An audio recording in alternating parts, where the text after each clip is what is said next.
Bonjour et bienvenue sur Technapa, la Tech à Papa. Alors aujourd'hui, je vais tester le laser Sweetol E24. Alors j'avais déjà testé sur ma chaîne un laser Sweetol. C'était une marque relativement récente dans la venue dans le monde des graveurs laser.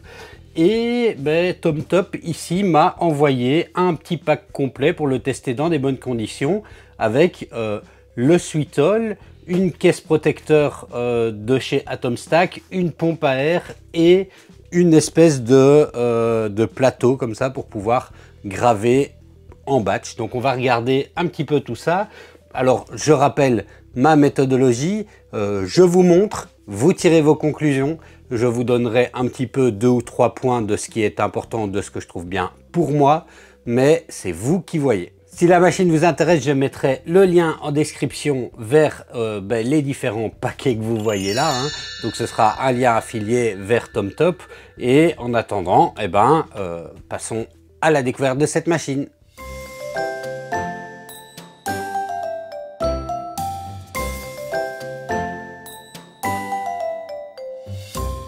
Bon, alors commençons par les caractéristiques. Je vais aller assez vite puisqu'on a les caractéristiques tant du laser que du conveyor que du caisson à regarder. Au niveau des caractéristiques principales, on a donc un laser de 24 watts, ce qui permet de faire la coloration avec l'oxydation. C'est quelque chose que j'ai encore jamais fait, mais bon, j'y viendrai peut-être un jour. On a une surface de travail de 365 sur 305 mm, donc 36 sur 30 cm.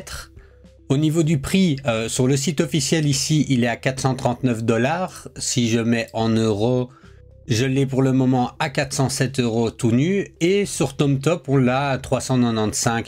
Donc c'est un prix qui est pas déconnant du tout pour la qualité du laser. Alors je spoil un peu, mais franchement, moi j'ai bien apprécié ce laser. Vous le verrez dans la vidéo. Et on peut évidemment monter un peu si on prend de l'entrepôt européen avec un honeycomb, le prix monte un peu. Si on veut avoir une rehausse de pied éventuellement, si on veut avoir un roller qui va avec, ou si on veut le truc complet, on a donc avec un écran, un air assist assez puissant, un roller, l'honeycomb et le riser, on arrive à 648 € sur le site officiel. Pour le reste, c'est un graveur laser diode relativement classique, mis à part son laser qui 24 watts offre quand même une possibilité plutôt intéressante. Je pense un bon compromis entre vitesse et puissance. On n'a pas quelque chose de fabuleux, on n'a pas quelque chose qui est comme ça extrêmement waouh.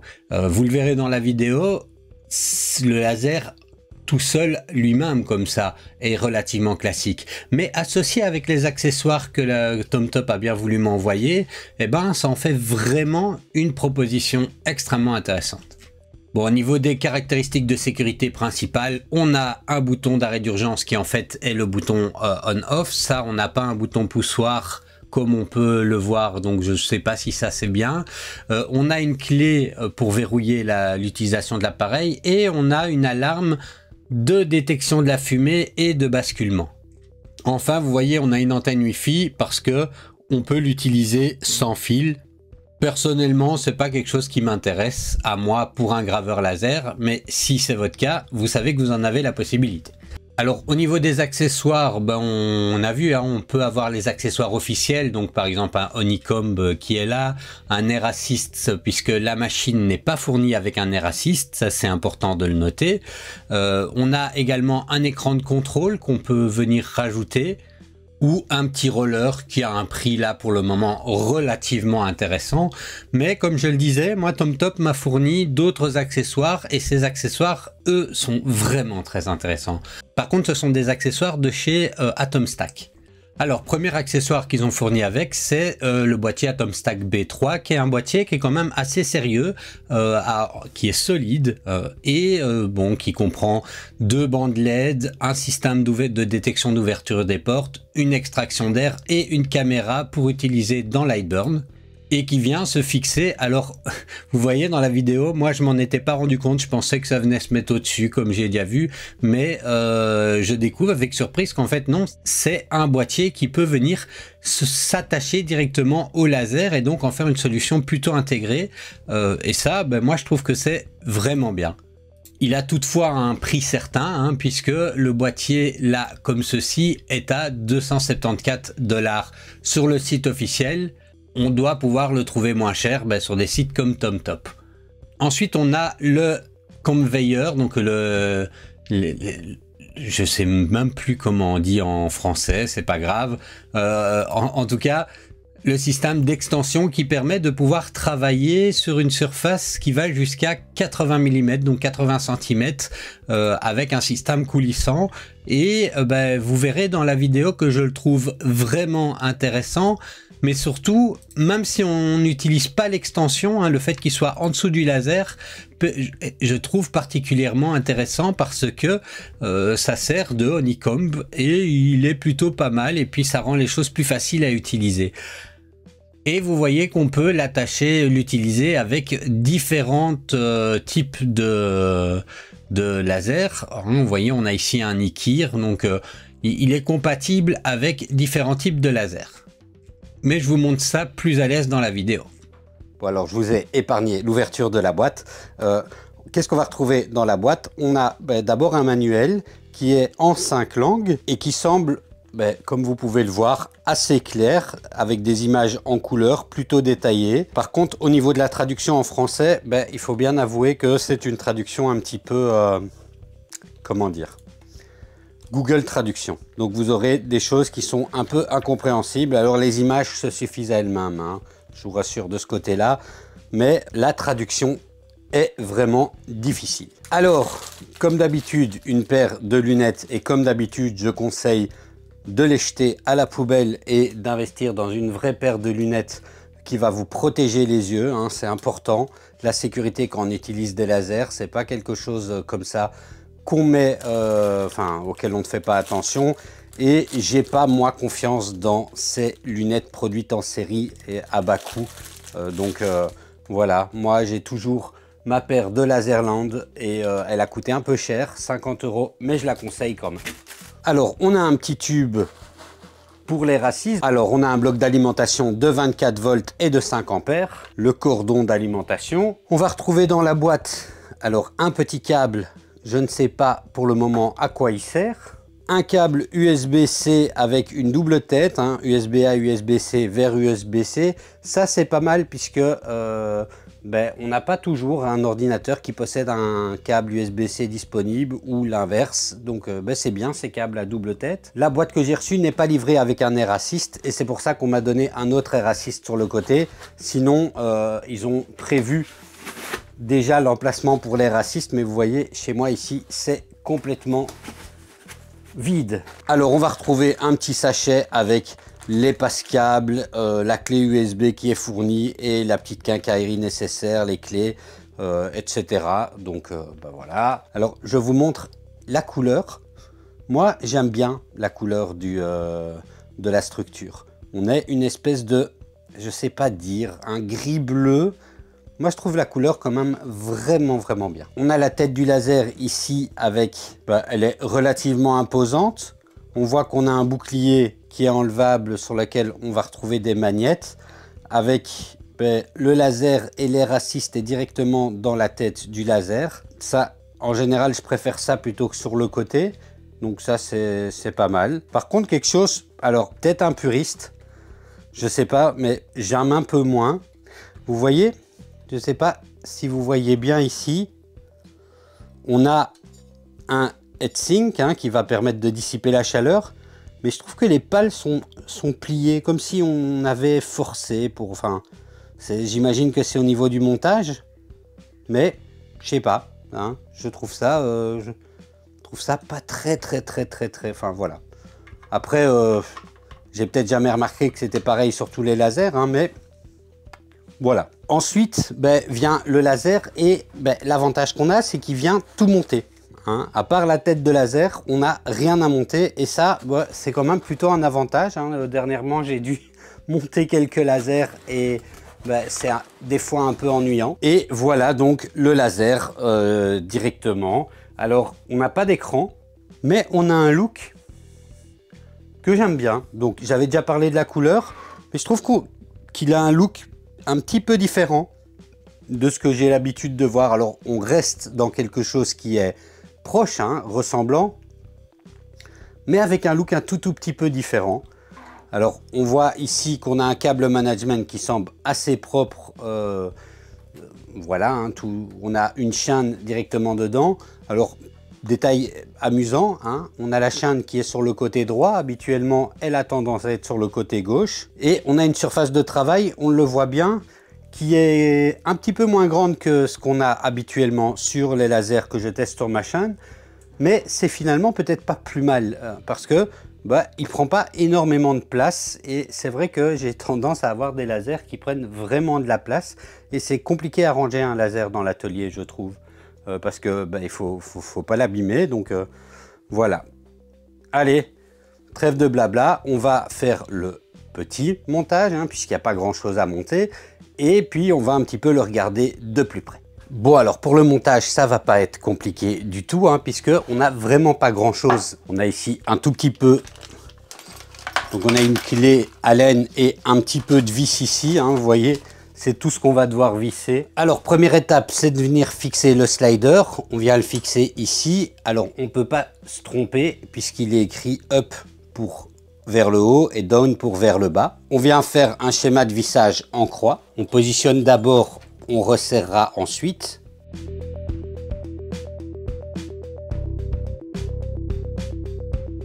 On vient ensuite prendre la tête de laser qu'on vient fixer dessus. Alors là, c'est pas compliqué, hein. On a ici une de ces vis là qu'on va devoir venir mettre sur le côté. On vient mettre la deuxième et on glisse en serrant au besoin. Alors, vous pouvez voir directement ici qu'on est sur un système qui est simple, mais un peu rudimentaire, hein. On ne va pas avoir un Z automatique ou quelque chose comme ça, ou une focalisation automatique, hein. D'ailleurs, on a des cales de focus fixe, hein, je vous les montrerai après. Et je peux déjà dire que ici, vous voyez, ça bouge un peu. Alors, c'est pas grave, c'est pas cassé, c'est juste qu'il faut resserrer, mais c'est un point d'attention à avoir au moment où on va utiliser le laser. On fera ça tout à la fin, hein, vérifier les courroies et justement l'ajustement de la tête de laser. Ensuite, on va venir mettre la l'antenne Wi-Fi ici sur le côté. Et il n'est pas nécessaire qu'elle soit vers le haut, hein. On peut la laisser comme ça sur le côté. Ensuite, on retourne le laser et on va venir prendre ces petites choses qu'on va coller dessus. Ça permettra de maintenir les tubes qu'on va venir fixer du côté du moteur, comme ceci. Ensuite, on va fixer le câble du laser. Donc, il est écrit laser, donc on ne peut pas se tromper. Et on vient le fixer dans la tête du laser, comme ceci. Ensuite, même s'il n'est pas fourni avec un air assist, on a quand même le câblage nécessaire pour l'air assist. Et puis moi, j'en ai reçu un avec. Donc, on vient simplement le fixer là et le fixer sur la tête ici du laser. Et on vient attacher les câbles en laissant un peu de jeu ici, hein. N'hésitez pas à, vous voyez, aller jusqu'au bout.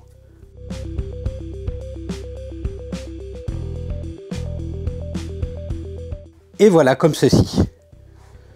Là, il est câblé et c'est terminé. Bon, alors il est déjà fini d'être monté, hein. Comme je disais, c'était très rapide. Alors, ce qu'on va faire, c'est d'abord jeter un petit coup d'œil au cadre et aux différents boutons qu'on a sur l'appareil. Ensuite, je vous montrerai comment resserrer ici cette tête qui est un petit peu bougeante à mon goût.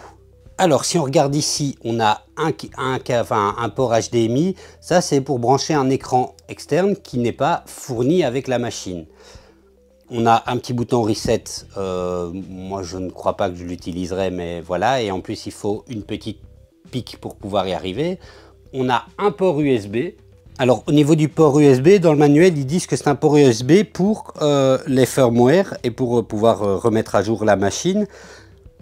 je ne sais pas si, enfin ici comme ça, je ne vois pas si il permet un contrôle offline. On le regardera après, en tout cas je vous le dirai dans la conclusion, si il permet un contrôle offline ou non. On a une interface Y qui permettra de rajouter un périphérique, par exemple un roller ou un conveyeur qui est l'extension que je vais essayer plus tard. De ce côté-ci, on a un bouton d'arrêt d'urgence et qui n'est pas un push, qui est un switch. On a une petite LED pour l'alarme, on a un bouton et on a une clé pour verrouiller. Voilà, donc la clé est fournie avec ici. Ce sont des petites clés standards, mais ça permet de verrouiller la machine pour les petites mains. Sur le côté avant droit de la machine, on va retrouver ici la prise pour brancher l'alimentation de l'air assist, la prise pour brancher l'alimentation du laser, une prise USB-C pour brancher à l'ordinateur. Et sur la partie arrière de chaque côté, on va avoir une petite vis qui va nous permettre d'ajuster les courroies. Pour le focus, c'est aussi très classique. On a cette petite cale avec une hauteur fixe pour la gravure de 8 mm pour le focus et pour la coupure de 4 mm. Alors, on vient positionner le matériau à graver ou à couper et on vient, en fonction de si on veut couper ou graver, venir descendre la tête du laser. Par exemple, là, à 8 mm, ce sera pour graver. Alors, avant de passer au montage des autres accessoires, on va un petit peu regarder comment bien régler nos courroies et notamment aussi la tête du laser. Alors, donc, c'est pas bien compliqué hein, pour resserrer un petit peu. Alors, faut pas trop serrer non plus hein, parce qu'il faut que ça bouge encore. Mais pour éviter que la tête du laser plonge, eh ben, c'est ici. On vient resserrer, donc on dévisse un petit peu ici en haut. Comme ceci, et puis on vient serrer ou resserrer avec cette vis-ci. Vous voyez, si je desserre, ça bouge beaucoup plus, et donc je viens simplement resserrer jusqu'à ce que j'ai la tension qui me convienne, et ensuite je resserre la vis au-dessus. Voilà, c'est pas plus compliqué que ça. Bon, alors je mettrai en description pour ceux qui sont intéressés, mais j'ai reçu avec une pompe, c'est une pompe toute rise, hein, donc alors on va avoir une série de marques différentes, hein, mais c'est une vidéo de TomTop, donc c'est plutôt TomTop qui met en avant. Donc ça ici c'est une petite pompe de chez Toutrize avec, ici je vais pouvoir directement la brancher avec le tube, mais on a une série de petits accessoires pour pouvoir l'utiliser avec tous les types de lasers, même si notre tête laser n'est pas prévue. Alors moi ici c'est prévu, hein, donc vous avez vu que sur le laser on a directement l'équipement et le branchement nécessaire pour faire venir un air assist et que l'air assist passe au niveau de la tête de laser. Mais si ce n'était pas le cas, on pouvait mettre ce genre de petit adaptateur sur notre tête de laser avec cette pompe là. Alors, autre accessoire à tester, enfin, je ne vais pas vraiment le tester. On va regarder ce qu'il y a dedans et je vais l'installer et puis on va l'utiliser avec le laser. C'est ici, c'est un caisson de chez Atomstack. C'est le caisson B3 de chez Atomstack, donc comme ça. Au passage, on verra ce qu'il vaut.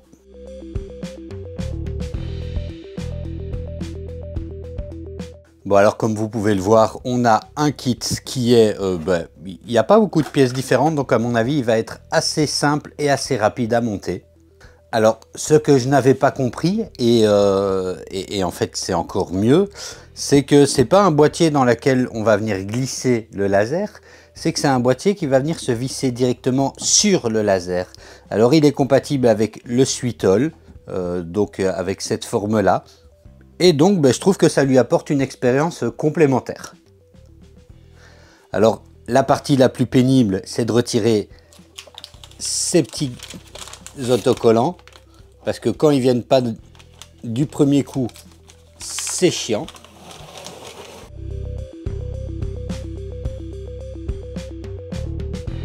Bon, voilà, on a tout qui est prêt. On va maintenant l'installer sur le laser. Alors la première chose qu'on doit faire, c'est installer le câblage qui va partir du laser et qui va permettre de contrôler la lampe LED et la caméra. Alors pour ça, on a deux câbles. Je vais par sécurité retirer la tête de laser puisque je vais retourner la machine. Alors on va devoir faire passer des câbles par ces petits trous. Là, vous voyez, on a un trou de ce côté-là et un trou de ce côté-là. Et si vous voulez, les deux câbles sont comme ceci, avec deux extrémités plus une petite rallonge. Les deux petites rallonges sur les deux câbles vont devoir ressortir par ici. Donc on va le placer dans le cadre en dessous pour faire ressortir le cadre par là. Alors que l'autre extrémité devra ressortir par ici. Alors le câblage est décrit dans le manuel, hein, donc ne vous inquiétez pas, vous n'êtes pas obligé de regarder ma vidéo pour pouvoir le faire. Mais donc, je répète, je vais prendre ceci pour vous montrer, ce sera plus simple. On a un petit trou qui sort ici, c'est le trou que je vous ai montré avant, qui sort du cadre. On va prendre la partie la plus fine de l'extrémité et on va la faire passer dans le trou. Alors ce sera plus simple de passer de l'autre côté de la courroie, comme ceci. Et alors il ne faut pas des trop gros doigts, mais vous voyez, on a ici deux prises, et il va falloir venir y mettre les connecteurs. Elles sont libellées extension 3 et extension 1. Alors le blanc vient de ce côté-là et on a aussi le petit câble noir qui va venir de ce côté-là. Voilà. Et ensuite on prendra les deux extrémités, on les fera passer dans le cadre et on les fera sortir de l'autre côté, mais je vous montre ça après. Je viens faire la même chose avec l'autre câble. Donc la partie avec l'affiche et la petite extension toujours de ce côté-là. Alors c'est le côté avant droit, mais évidemment comme on a retourné la machine, on est ici du côté gauche. Je viens faire passer la petite sortie ici et je viens attacher le câble sur l'autre port d'extension. Donc le port d'extension qui est du côté droit, le plus proche de cette série de prises là. Une fois que c'est fait, on vient faire passer les deux câbles dans la structure.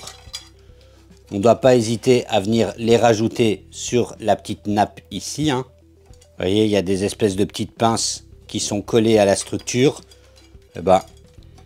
On peut venir les faire passer dedans. Ça fera un câble management plus propre. Alors les gros doigts, c'est toujours le défi pour ça. Je viens le faire passer sur le côté du moteur et je viens les faire ressortir par le petit trou. Alors il faut vraiment être délicat ou prendre du matériel approprié parce qu'avec une pince ça aurait été plus simple, mais bon. Ce que j'ai fini par faire parce que il faut toujours travailler avec les bons outils. Et une fois que c'est fait, on vient retourner le laser. Et j'ai donc deux extrémités, des câbles blanc et noir qui sortent de ce côté-là. Et pareil de l'autre côté. Alors maintenant je vais prendre les vis M4-5, j'en ai 8. Et je vais venir fixer les côtés gauche et droit. Vous voyez sur la structure, on a deux trous de vis à chaque fois. Donc on a deux vis à visser de chaque, enfin 4 vis à visser sur chaque côté là, mais 2 vis à visser à chaque coin. Vous repérerez aussi qu'on a, on ne peut pas se tromper, on a sur les côtés gauche et droit, sur les plaques gauche et droit, chaque fois un petit connecteur qui correspond aux deux couleurs du câble qu'on vient de placer.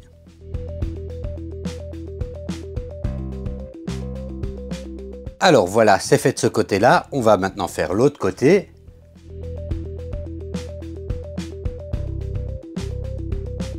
Bon alors maintenant que c'est fait, on va venir, alors moi je conseille de le faire avant, avant qu'on ait installé le reste, câbler l'intérieur.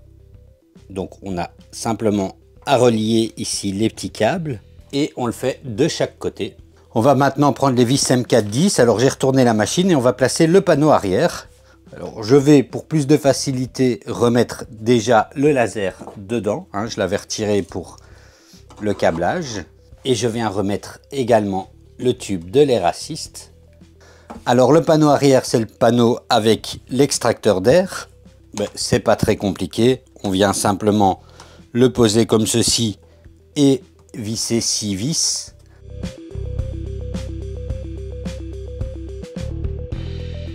On va venir maintenant mettre la plaque du dessus.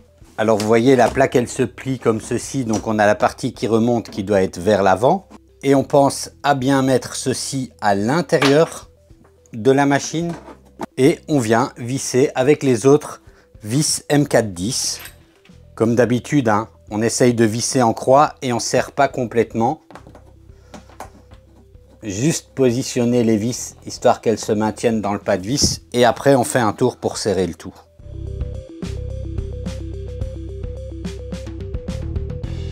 Et ne pas oublier la petite qui vient au milieu, comme j'ai failli faire. Et il ne reste plus qu'à mettre la plaque avant, avec la poignée, qu'on vient faire passer en dessous. Et on a 3 vis à visser. Bon, on a encore le tuyau de l'extracteur d'air à installer. Pour ceci, on a un petit collier de serrage, une buse de 8 mm de diamètre.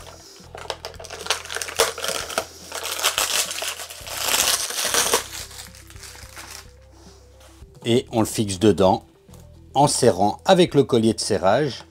Alors je vais avoir besoin d'un tournevis pour ça. C'est pas le système que je préfère. J'ai déjà vu d'autres systèmes à clips et tout ça que je trouvais mieux. Mais bon.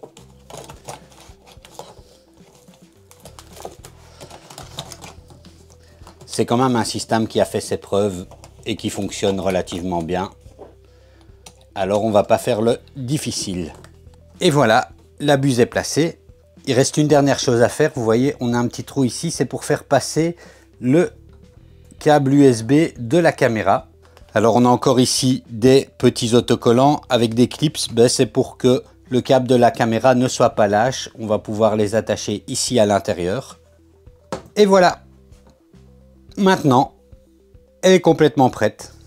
Bon, alors la machine n'est pas fournie avec un nid d'abeilles ni avec un plateau de protection. Alors ici, moi j'en ai un chez moi, hein, donc ça c'est quand même un achat que je vous conseille de faire si vous achetez cette machine et que vous n'en avez pas. Donc pour protéger votre plan de travail, la plaque. Alors moi ici, la plaque c'est la plaque d'un ancien, d'un lit chauffant d'une imprimante qui était en panne. Et le nid d'abeille, je ne sais plus quelle marque il est sans marque là, mais il fonctionne très bien pour mes besoins. Bon, et alors dernière chose à monter, c'est ce fameux belt, hein, le R5 convoyeur de chez Atomstack, qui m'a été fourni par TomTop en même temps pour faire le test avec cette machine. Et c'est parti. Je ne vais pas vous faire une procédure détaillée du montage, je passe l'accéléré, on regardera plutôt à quoi ça sert et comment on l'utilise.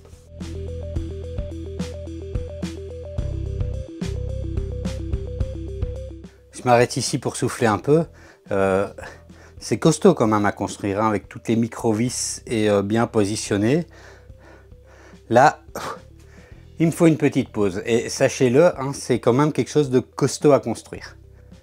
Bon alors, je vais attaquer maintenant la suite, c'est-à-dire placer le plateau sur le cadre. Pour ça, heureusement, moins de vis. On a juste besoin de vis M5-6 et on en a 8. Et donc voilà, on va juste visser les 8 vis. Alors on ne peut pas se tromper, hein, parce qu'il y a des trous dans le plateau pour faire passer les vis qui sont déjà dessus.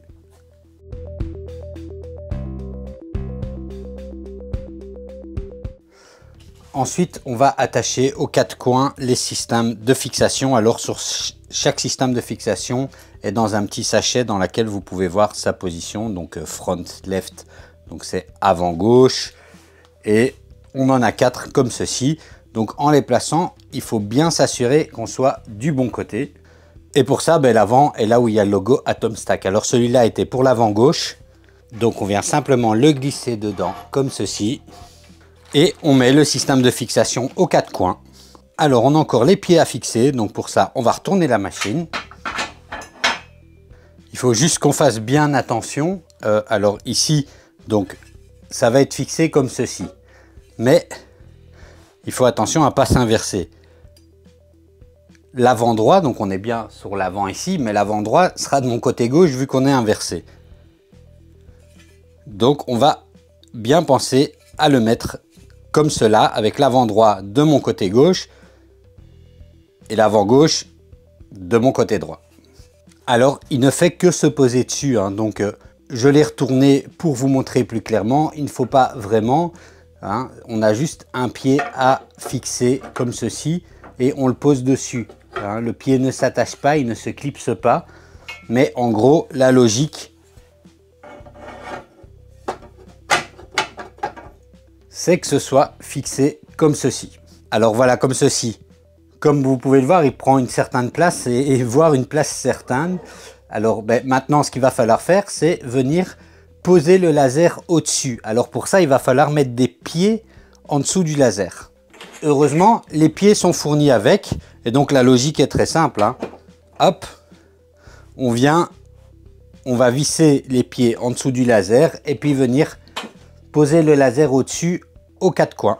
Alors par chance, on a, c'est pensé, un pas de vis à chaque coin du laser. Donc on vient simplement fixer les pieds comme ceci sur les quatre coins et puis on vient les mettre dans les petits trous sur le conveyor. Bon alors, vous voyez, on a un sacré morceau, mais on a maintenant un plateau coulissant.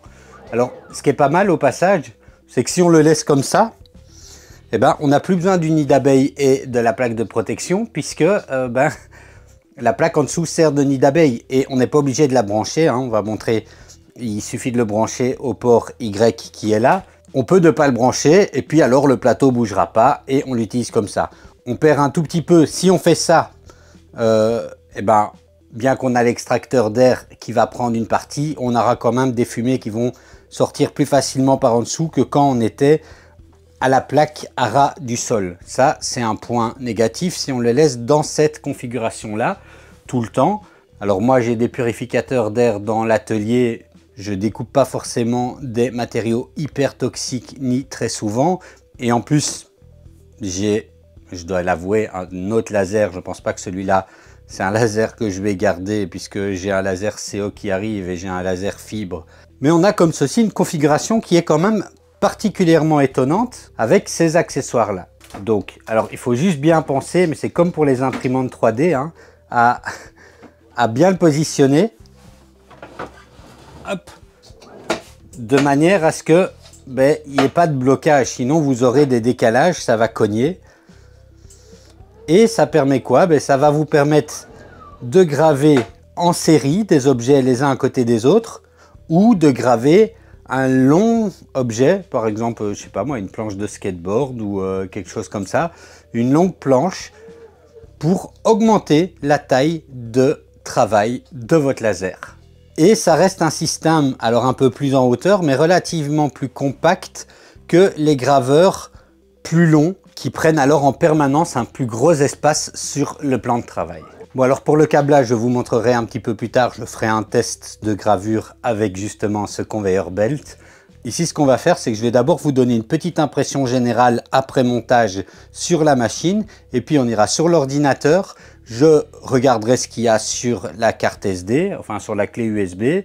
Je vous montrerai comment le connecter dans Lightburn. Par contre, je ne ferai pas la configuration de la caméra dans Lightburn parce que je pense qu'avec tous les accessoires, la vidéo va déjà être bien longue et je vais plutôt vous renvoyer dans la description où j'ai fait le test du Ikir Ultra avec un caisson.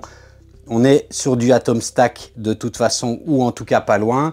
Et en tout cas, ça va être exactement la même procédure. Donc si la procédure de réglage de la caméra dans Lightburn vous intéresse, alors je vous renverrai à ma vidéo précédente que vous trouverez en description. Bon alors, au niveau de mon premier coup d'œil sur la machine, qu'est-ce que je dirais?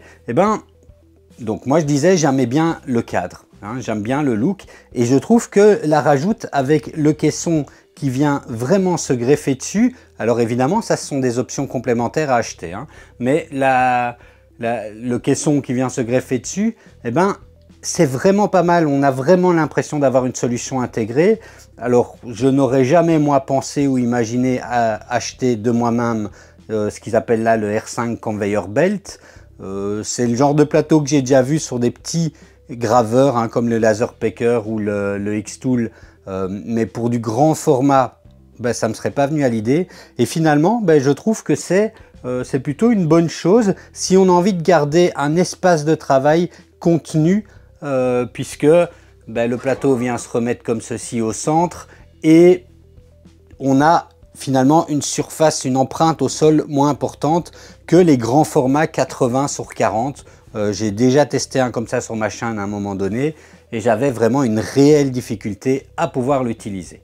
Au niveau de la qualité générale de la conception, eh ben, je suis assez surpris. J'avais en tête, alors j'avais déjà fait l'erreur dans ma vidéo précédente, je pensais à la base que Sweetall était une marque un petit peu produit blanc, cheap, qui découlait d'AtomStack. Je me suis un peu trompé de ce côté-là. On n'est pas du tout sur une marque produit blanc, on est plutôt sur une marque qui essaye de faire du qualitatif. Au niveau de la qualité des matériaux, ils y sont arrivés. On a vraiment une structure qui est bien rigide, on n'a pratiquement pas de plastique. Le caisson ici, bon ça c'est du AtomStack, hein, mais bon avec le caisson on est ici sur des liserés en métal, avec des charnières en métal et de l'acrylique bien épais, contrairement à ce qu'on a pu voir sur le Creality, où l'acrylique était vraiment très très fin et c'était très plastique de manière générale. Pour le laser en lui-même, il y a 2-3 choix d'utilisation que je trouve un petit peu dommage. Par exemple, on a le focus qui est... J'aime pas trop ce système de focus avec 2 petites vis à dévisser. Au moins s'il y avait eu un levier qui bloque, hein, même si on veut pas faire d'autofocus et de Z mécanique, si on avait eu un levier qui bloque, ça aurait été, je pense, mieux. J'aurais préféré. Après, voilà, hein, c'est une question de coup de main, c'est pas un problème, c'est juste que ça complexifie, ça rend les choses un tout petit peu plus pénibles. Et maintenant, il y a d'autres solutions que d'autres constructeurs ont trouvées pour simplifier le processus de focus. Et ben voilà, c'est juste un point auquel j'aurais dit, quitte à avoir directement en fait le levier intégré. Alors, pour le focus fixe, ici, on a une petite cale. J'ai déjà vu où on a un petit bras de levier sur le côté avec la bonne hauteur de focus directement. Voilà, bon, ça c'est un détail, mais pour être dans le premium, ils auraient pu penser un peu cette expérience utilisateur un tout petit peu mieux. Voilà, c'était mon commentaire par rapport à ça. Pour le reste, ici, je ne l'ai pas encore lancé, donc c'est vraiment mon aperçu à chaud sur la qualité de fabrication et du matériel. J'ai déjà eu des graveurs laser où je n'avais pas du tout de courroie à ajuster. Ici, j'ai pas dû ajuster la courroie de l'axe Y, mais par contre, j'ai dû ajuster la courroie de l'axe X. Et voilà, donc sachez-le, hein. Après c'est pas très compliqué d'ajuster la courroie, hein. Je vous ai montré dans la vidéo comment est-ce qu'on faisait, mais il faut savoir que c'est un point auquel il faut faire attention avant de commencer sa première gravure, sinon on risque d'avoir quelques surprises. Pour le reste, petit point entre guillemets dommage pour certains, moi je m'en fiche parce que je l'utilise complètement avec l'iBurn, mais c'est qu'il ne soit pas fourni avec un écran. On est quand même sur le modèle dit E24 Pro. Alors le mot Pro laisse penser en général à quelque chose d'une gamme supérieure, et on a un kit qui est fourni sans nid d'abeille, sans air assist, sans écran. Là de ce côté-là, peut-être un point dommage. Bon, il y a moyen de les avoir, hein, mais en mettant un petit peu le prix. Petit point positif, malgré tout, c'est la présence de Wi-Fi pour ceux qui utilisent ça. Moi personnellement, j'ai toujours le laser branché en USB, je préfère. Hein, voilà, mon graveur, quand je l'utilise, est toujours proche d'un ordinateur et je préfère utiliser le port USB. J'ai toujours un peu peur des décrochages et autres. Enfin, c'est peut-être des bêtises de ma part, mais pour moi, ce n'est pas une utilité le Wi-Fi. Mais pour ceux qui en ont l'utilité, eh ben, ça, c'est bien qu'ils aient prévu de le penser. Au niveau du caisson, donc je disais des bons matériaux. Ce qui est très positif, c'est la présence de la caméra. Alors là encore, je ne l'ai pas encore configuré. Je vous dirai à l'utilisation si finalement la caméra fonctionne bien ou pas. Il faut savoir que moi, j'utilise jamais la caméra. C'est quelque chose qui m'intéresse pas. J'ai déjà acheté des caméras pour pouvoir le faire. Et puis finalement, j'ai tellement l'habitude de mes positionnements manuels et d'utiliser mes gabarits et tout ça, que la caméra, j'y pense même pas en fait. Et c'est pratique, hein, mais j'y pense même pas. Donc moi, c'est une valeur ajoutée qui pour moi est un peu moins intéressante, mais c'est quand même une grande valeur ajoutée pour se simplifier la vie dans le positionnement de nos pièces sur la caméra. Allez, voilà pour mon premier aperçu, je passe sur l'ordinateur. Alors me voilà sur l'ordinateur et qu'est-ce que je peux voir sur la carte SD? Eh ben, je peux voir que j'ai ici un dossier avec des paramètres et donc ça c'est pas mal. Les paramètres de base pour ce laser avec laser GRBL ou avec Lightburn.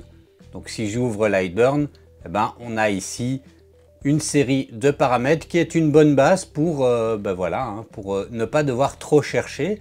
Donc ça c'est plutôt quelque chose d'intéressant. Et on a un autre dossier qui s'appelle Software and User Manual qui va reprendre les drivers au cas où vous en avez besoin, hein, les ports virtuels, le driver CH340 pour Mac ici.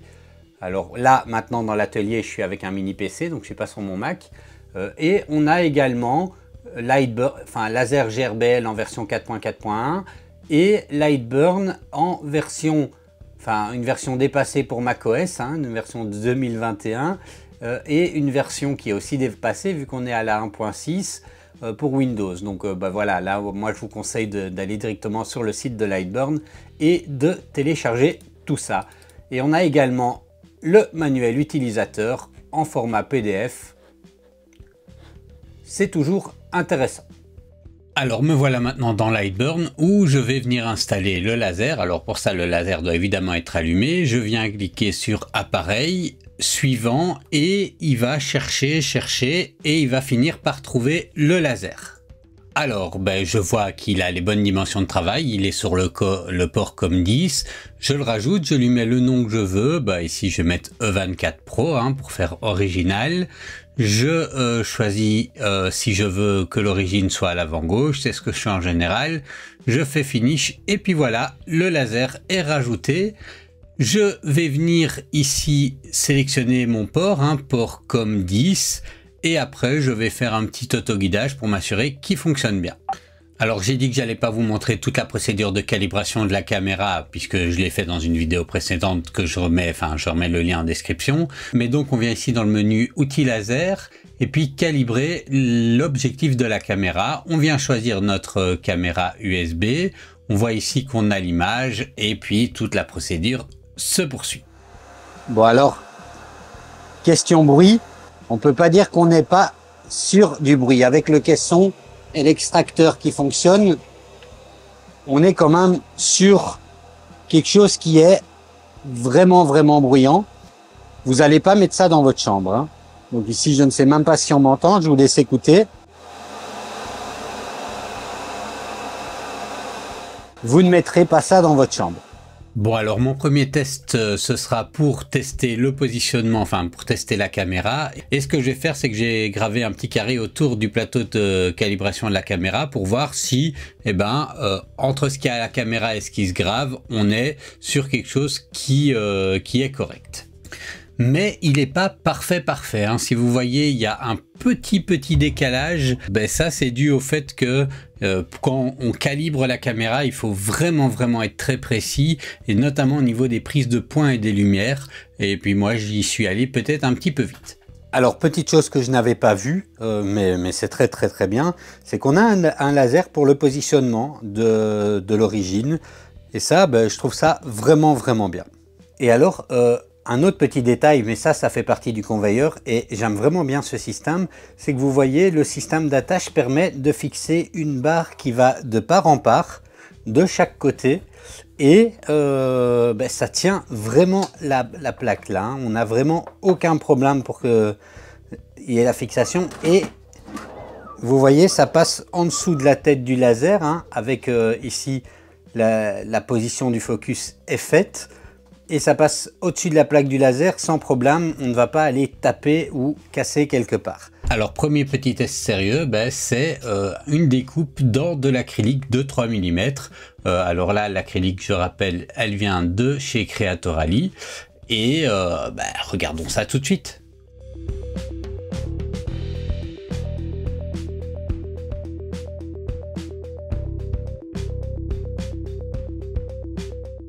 Alors ça a l'air de s'être découpé.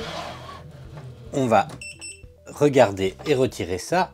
Alors vous voyez, ça c'est vraiment quelque chose à savoir. C'est un petit peu cramé au début, c'est parce que j'avais oublié de brancher la pompe de l'air assist. Donc ça, c'est quelque chose qu'il faut bien ne pas oublier à faire quand on découpe de l'acrylique. Et voilà. Alors, en tout cas, ça a coupé net et sans cramer, sauf la partie ici où je n'avais pas activé l'air assist, et ça permet directement de voir l'impact de l'air assist dessus. Alors, voilà mon petit dessin, Technapa, la Tech à Papa, mon logo, et la partie la plus drôle maintenant, c'est de retirer l'autocollant. Et vous pouvez voir l'épaisseur de l'acrylique est quand même... alors, j'ai même pas vérifié. On est sur du 3 mm. Bon, il faudra après que je récupère mes crasses. Et voilà. On a le logo Technapa, la Tech à Papa, en orange, dans de l'acrylique de 3 mm. Je trouve, moi, que ça fait un super effet. Alors, certains ont peut-être remarqué que j'avais une brosse comme ceci. Ça sert à récupérer les crasses très facilement, plutôt que de s'ennuyer à devoir aller chercher les petits morceaux comme ça, tac, tac, tac, tac, tac, tac. C'est plutôt bien pensé. Alors maintenant, je vais tenter une petite gravure dans du métal, et notamment en utilisant de la peinture à tempera. Donc en fait, l'idée, c'est de noircir avec de la peinture à tempera le métal, de venir écrire quelque chose et voir si ça marque bien.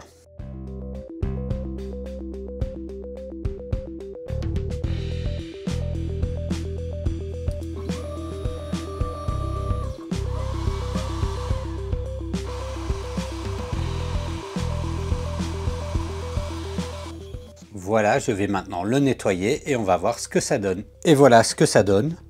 Donc ça donne un super résultat. Alors, toujours de chez Creatorally, on a ces espèces de plaques double couleur qui permettent de faire des petits designs sympas. Je vais vous montrer ça. Je vais faire une gravure mixte avec, donc découpe et gravure, et on regarde ça.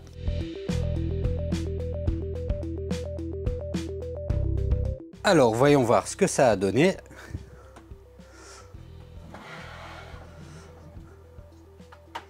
Je vois en tout cas que ça s'est découpé.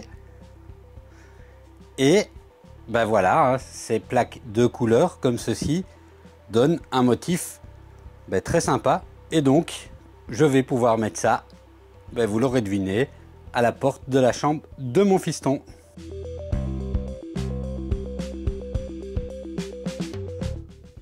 Bon, alors, j'ai mon fameux couteau.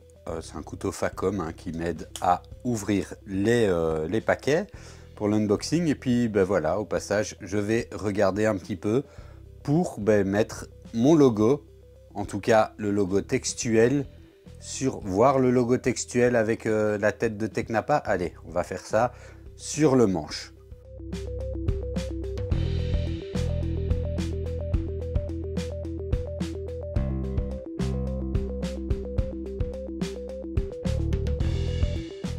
Et voilà ce que ça donne. Donc,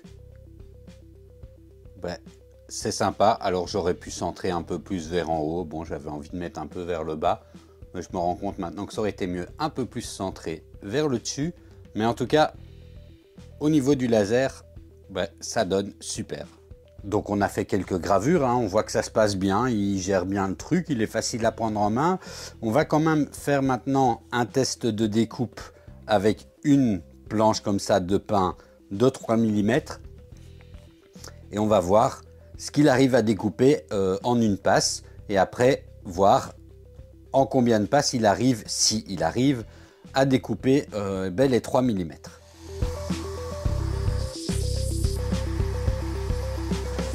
Bon, alors on n'a pas pu le couper, mais en une passe il a déjà coupé un bon morceau en une seule passe. Bon, on va essayer maintenant en plusieurs passes pour voir s'il arrive sans tout détruire à la couper. Alors là maintenant, je vais essayer en 4 passes. On va bien voir si ça se coupe avant la fin des 4 passes, ou si avec 4 passes, sur 3 mm, il faut quand même pas exagérer.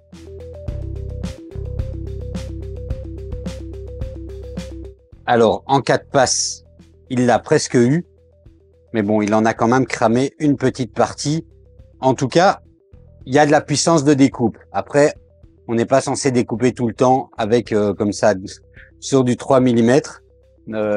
Bon, ici c'est un peu cramé dans le bois, mais ici globalement ça a été. Alors on va maintenant passer à un dernier test, le test du convoyeur. On a déjà vu qu'on peut l'utiliser et moi je le trouve déjà pratique même sans l'activer, hein, rien que en tant que nid d'abeille, avec la possibilité de pouvoir, comme ceci, venir retirer nos crasses et venir placer notre plaque et puis la glisser hein, de manière manuellement. Déjà, je trouve ça génial, mais en plus, ce convoyeur permet d'augmenter la surface de travail jusqu'à 80 mm. Alors, moi, je n'ai pas une plaque de 80 mm, mais j'ai bien une plaque plus grande que ma surface de travail. Et donc, je vais l'utiliser pour pouvoir faire découper une skyline. Alors, j'ai déjà peint la plaque, comme ça, je n'ai qu'à la découper. Ce qu'on va faire d'abord maintenant, c'est voir le branchement. Alors, pour le branchement, c'est pas très compliqué.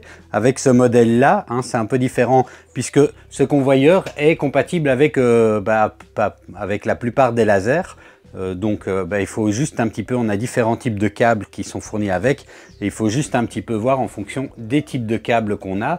Il se trouve qu'avec celui-ci on a le système qui est déjà pratiquement pensé, hein, donc il suffit de brancher deux câbles, c'est-à-dire celui-ci et celui-là. Celui-là on va débrancher en fait l'axe Y et venir le brancher ici dedans, et celui-là on va venir le brancher ici à l'avant au niveau de la fiche pour l'interface Y. Tandis que le câble de l'axe Y est ici en dessous, il faut le débrancher et venir le fixer là-dedans. Alors, le manuel nous explique ce qu'on doit faire une fois qu'on l'a branché correctement. On a en fonction, je vais vous mettre en français, en fonction de si on utilise laser GRBL ou Lightburn, une petite instruction à modifier, mais je vous montre ça sur l'ordinateur. Alors, sur l'ordinateur, on va venir ici dans Modifier, paramètres de la machine. Oui, évidemment, il faut que le laser soit allumé. Je suis un petit peu bête là-dessus. Et ensuite, on vient dans Modifier, paramètres de la machine. Et on va venir chercher le paramètre 131. Ici, au niveau de... Alors, il faut retenir cette valeur hein, qui est à 305, c'est-à-dire c'est la course maximum en Y. Et on va venir mettre 800, qui correspond maintenant à la nouvelle course maximum en Y. Et ensuite, il y a un petit switch à venir appuyer ici, hop, pour mettre en mode accessoire. Et là, vous voyez, on a notre plateau qui bouge et qui va nous permettre de... il va venir se remettre à l'origine. Alors, petit détail, ils ne le disent pas dans le manuel, c'est dommage, le manuel n'est pas assez complet. Il faut, en fait, pour pouvoir travailler sur toute la surface, on doit venir modifier aussi les paramètres de notre machine. Alors ça, c'est bizarre, ils ne le disent pas dans le manuel. Ici, où on met la longueur de l'axe Y à 800. Maintenant, si je lui demande, par exemple, de faire un cadrage sur cette surface-là, vous voyez ce que ça donne.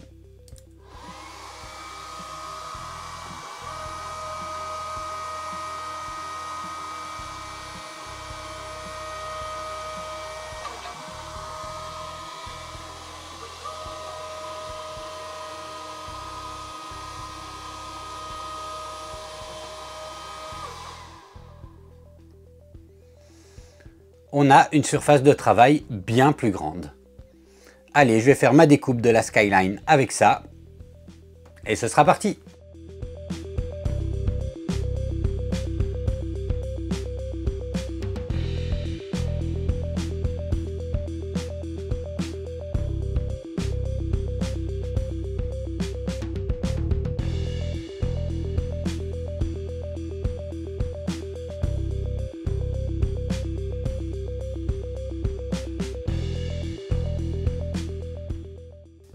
Et voilà une sympathique skyline qui se fait quand même relativement facilement et qui donne un bel effet. Alors quelle serait ma conclusion pour ce graveur laser ou surtout ce combo hein, d'accessoires avec ce graveur laser? Alors déjà, pour moi, SweetTool, j'avais été assez convaincu par le laser que j'avais testé précédemment. C'était le C18 de mémoire. Et ici, on est sur une évolution avec un laser plus puissant et qui reste dans la même lignée, c'est-à-dire un laser qui est fiable et qui me convient tout à fait pour mon utilisation. Donc ça, c'est déjà la première chose, c'est que le laser en lui-même, ben, j'ai pas grand chose à dire, il arrive tout monté, c'est pratique. Au niveau du prix, c'est pas déconnant par rapport à la concurrence. Le seul problème pour la marque, c'est d'arriver encore à se faire connaître, puisque c'est une marque qui est encore un petit peu inconnue. Et d'ailleurs, ben, je l'avais dit, moi au début, je pensais que c'était une petite marque voilà, à bas coût, et en fait non, c'est une marque sérieuse qui a envie de se positionner avec des composants relativement premium, et ils ont encore un chemin à accomplir pour arriver à avoir la notoriété qui va faire qu'on va avoir le réflexe de se dire tiens, c'est un Sweetol qui est sorti, ben je vais mettre le même prix que pour d'autres marques concurrentes. Donc voilà, ça c'est la première chose. Mais intrinsèquement, la machine en elle-même, indépendamment de son positionnement marketing, la machine en elle-même intrinsèquement a vraiment tous les atouts pour être une chouette machine. Et vous l'avez vu dans le courant de la vidéo, encore plus si on y ajoute ces deux accessoires, le caisson et le conveyor, qui pour moi sont vraiment, enfin ça fait un combo vraiment super, les trois machines. Et je vais dire, j'ai testé d'autres systèmes un peu intégrés comme ça, le Ekir et le Creality Falcon. Eh ben moi j'ai préféré l'utilisation parce qu'ici le caisson était bien solide. Bon là c'est à peu près le même que sur le Ekir, donc on est sur un caisson beaucoup plus solide que sur celui du Creality Falcon. Mais franchement j'ai été conquis par l'utilisation de ce conveyor. Donc, bon alors pour les points un petit peu négatifs, je les ai déjà cités dans la vidéo, hein, ils restent à peu près les mêmes. Je trouve par exemple que il y a certains petits détails pour le positionnement premium qu'ils auraient mieux fait de mettre. La focus avec les deux molettes sur le côté et la tête qu'il faut bouger manuellement, et puis ça glisse pas toujours très bien. Ça empêche pas d'arriver à faire un focus correct, mais l'expérience utilisateur est un peu moins fluide, un peu moins intéressante que certains autres mécanismes qu'on a pu voir dans d'autres marques. Alors j'ai pas moi forcément besoin d'un autofocus, mais parce que de toute façon je préfère le focus manuel. Mais par exemple un levier de focus sur le côté pour un focus manuel, avec une roulette qu'on va ouvrir en haut par exemple, et pas ces deux petites molettes qui sont en fait difficilement accessibles. Voilà, j'aurais préféré ça de ce côté-là. Ensuite, au niveau des accessoires, hein, puisque ça, bon, ça c'est le laser. Au niveau des accessoires, je vais quand même citer. Je trouve qu'on a vraiment pour le caisson quelque chose qui est vraiment bien, sauf qu'il n'est pas bien documenté dans le manuel. Pour la construction, oui, mais pas pour l'utilisation. Hein. Bon, moi je sais comment on configure une caméra Lightburn, mais vous n'aurez par exemple pas les instructions de configuration de la caméra Lightburn dans le manuel. Ça c'est plutôt dommage, hein. Ils auraient pu rajouter un point là-dessus. Au niveau du conveyor, là aussi on est sur la même logique, c'est-à-dire qu'on a la base qui est dans le manuel pour le monter, mais après pour l'installer, le configurer dans Lightburn, on a des instructions qui sont sommaires et en plus qui sont incomplètes, puisqu'à un moment donné on nous montre ce qu'il faut faire, la procédure à faire pour pouvoir modifier la longueur de l'axe Y, ça c'est dans le manuel. Mais par contre, hein, au niveau des des instructions qu'on va retrouver dans les paramètres machine, mais par exemple la surface de travail, ils disent pas qu'il faut l'augmenter également. Et bon, alors moi je le savais, donc ça n'a pas été un problème pour moi, mais je pense que quelqu'un qui ne connaît pas le fonctionnement, il va un petit peu galérer au début, parce que il dira mais j'ai déjà modifié la longueur de mon axe Y. Oui, mais c'est pas le même paramètre que la surface de travail, c'est deux paramètres différents dans Lightburn, et ça fait sens de modifier les deux. Ils ont précisé que pour un seul, et donc là je parle ici pour le conveyor de chez Atomstack. Voilà, c'est... Bon, cherchant un peu sur internet, on finit par trouver facilement, hein, de ce côté-là, c'est pas vraiment le problème, mais moi je préfère que quand il donne un manuel, il est beau ici, hein, il est clair, il est bien écrit, mais il est pas complet, et ça c'est dommage.